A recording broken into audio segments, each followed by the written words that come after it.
ನಮಸ್ಕಾರ. ಕಳೆದ ಬಾರಿ ನೀವು ಕೊಳ್ಳಿದೇವದ ಬಗ್ಗೆ ಕೇಳಿದ್ದೀರಲ್ವಾ? ಅದು ಕೊಳ್ಳಿದೇವ ಅಲ್ಲ, ರಂಜಕದ ದೇವ ಅನ್ನೋದೊಂದು ನಿಮ್ಗೆ ಅರ್ಥ ಆಗಿದೆ ಅನಿಸುತ್ತೆ. ಈ ಬಾರಿ ಅದೇ ರೀತಿಯಲ್ಲಿರ್ತಕ್ಕಂಥ ಆಚರಣೆಯಲ್ಲಿರ್ತಕ್ಕಂಥ ಇನ್ನೊಂದು ವಿಷಯವನ್ನು ಚರ್ಚೆಗೆ ತಗೊಳ್ಳೋಣ. ಸಾಮಾನ್ಯವಾಗಿ ನಾವೆಲ್ಲ ಹಳ್ಳಿನಲ್ಲಿ ಹುಟ್ಟಿದವರು, ಹಳ್ಳಿನಲ್ಲಿ ಬೆಳೆದಿರೋರು. ಜ್ವರ ಸಾಮಾನ್ಯವಾಗಿ ಎಲ್ರಿಗೂ ಬರುತ್ತೆ. ಚಿಕ್ಕ ಮಕ್ಕಳಿಂದ ಹಿಡಿದು ದೊಡ್ಡವರವರೆಗೂ ಕೂಡ ಜ್ವರ ಬರ್ತಾನೆ ಇರುತ್ತೆ. ಆದರೆ ತಿಳ್ಕೊಳ್ಳಿ, ಜ್ವರ ಅನ್ನೋದು ಒಂದು ರೋಗ ಅಲ್ಲ, ಅದೊಂದು ರೋಗದ ಸಂಕೇತ ಅಷ್ಟೇ. ಜ್ವರ ಅಂದರೆ ಏನದು? ನಮ್ಮ ದೇಹದ ಉಷ್ಣಾಂಶ ಎಷ್ಟಿದೆ, ಏನು ಕಡಿಮೆ ಇದೆಯೇ ಜಾಸ್ತಿ ಇದೆಯೇ ಅನ್ನೋದನ್ನು ತಿಳಿಸ್ತಕ್ಕಂಥ ಒಂದು ಸಂಕೇತ ಅಷ್ಟೇ.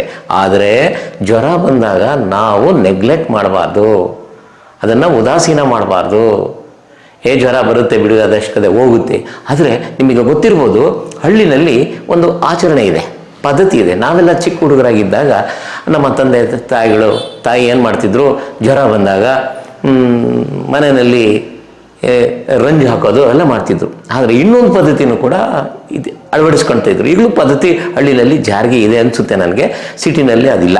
ಏನಂತಂದರೆ, ಈ ಪುರೋಹಿತರ ಮನೆಗೆ ಅಥವಾ ಸ್ವಾಮಿಗಳ ಮನೆಗೆ ಹೋಗಿ ಅಂತ್ರ ಅಂತ ಕಟ್ಟಿಸ್ಕೊಬರ್ತಿದ್ರು. ಭಾರಿ ಜ್ವರ ಬಂದಾಗ ಅಂತ್ರ ಕಟ್ಟಿಸ್ಕೊಂಡು ಹೋಗ್ಬಿಡುತ್ತೆ. ಅವ್ರೇನು ಮಾಡ್ತಿದ್ರು, ಆ ಅಂತ್ರವನ್ನು ಆ ರಟ್ಟೆಗೋ ಅಥವಾ ಕುತ್ತಿಗೆಗೋ ಕಟ್ಟಿಬಿಡ್ತಿದ್ರು. ಅದು 1-2 ಗಂಟೆ ಆದಮೇಲೆ, 3 ಗಂಟೆ ಆದಮೇಲೆ ಜ್ವರ ಕಡಿಮೆ ಆಗ್ತಿತ್ತು. ಹಬ್ಬ, ಸ್ವಾಮಿಗಳ ಮನೆಗೆ ಹೋಗಿ ಪುರೋಹಿತರ ಮನೆಗೆ ಹೋಗಿದ್ವಿ, ಅದಕ್ಕೆ ಜ್ವರ ಹೋಯಿತು. ಎಂಥ ಒಂದು ವಿಶೇಷವಾದ ಪದ್ಧತಿ ಅಲ್ವಾ ಅದು? ಇದೆ, ಅದು ಕೂಡ ಒಳ್ಳೆಯ ಪದ್ಧತಿನೇ.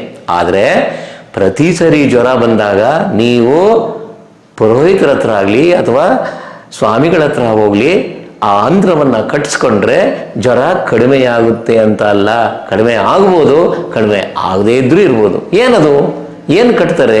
ಆ ರಟ್ಟೆಗೆ ಅಥವಾ ಕುತ್ತಿಗೆಗೆ ಕಟ್ತಕ್ಕಂಥ ಅಂತ್ರ ಏನದು ಅಂತಂದರೆ ಏನಿಲ್ಲ, ಸಿಂಪಲ್, ಸರಳವಾಗಿರ್ತಕ್ಕಂಥ ಒಂದು ಪ್ರಾಪರ್ಟೀಸ್ ಅವು ಅಷ್ಟೇ.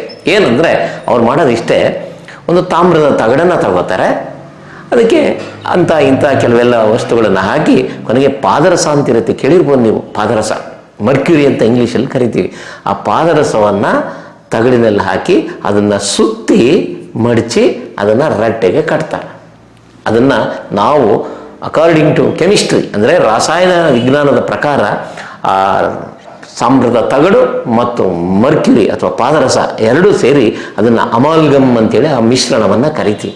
ಆ ಮಿಶ್ರಣಕ್ಕೆ ಏನು ಶಕ್ತಿ ಇದೆ ಅಂತ ಹೇಳಿದರೆ, ಪಾದರಸ ಮತ್ತು ತಾಮ್ರದ ತಗಡಿಗೆ ದೇಹದ ಉಷ್ಣಾಂಶವನ್ನು ಕಡಿಮೆ ಮಾಡ್ತಕ್ಕಂಥ ಶಕ್ತಿ ಇದೆ.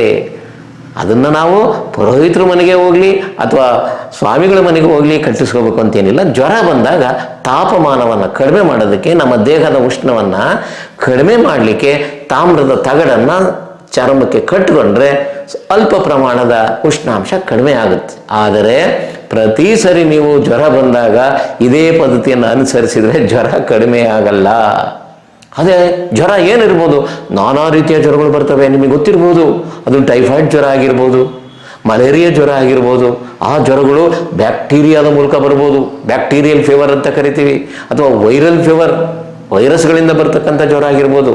ನಿಮಗೆ ಗೊತ್ತಿರಲಿ, ಬ್ಯಾಕ್ಟೀರಿಯಾಗಳಿಂದ ಬರ್ತಕ್ಕಂಥ ಜ್ವರ ಕಡಿಮೆ ಆಗುತ್ತೆ ಔಷಧಿಗಳನ್ನು ತಗೊಂಡ್ರೆ. ಆದರೆ ವೈರಸ್ಗಳಿಂದ ಬರ್ತಕ್ಕಂಥ ಜ್ವರ ಅಷ್ಟು ಸುಲಭವಾಗಿ ಕಡಿಮೆ ಆಗಲ್ಲ. ಯಾಕೆ ಅಂದರೆ ವೈರಸ್ಗಳಿಂದ ಬರ್ತಕ್ಕಂಥ ಜ್ವರ ಏನಿದೆಯಲ್ಲ, ಆ ವೈರಸ್ಗಳನ್ನು ಶಮನ ಮಾಡ್ತಕ್ಕಂಥ, ಸಾಯಿಸ್ತಕ್ಕಂಥ ಔಷಧಿ ಈ ಭೂಮಿ ಮೇಲೆ ಇನ್ನೂ ಕಂಡಿಡಿದಿಲ್ಲ.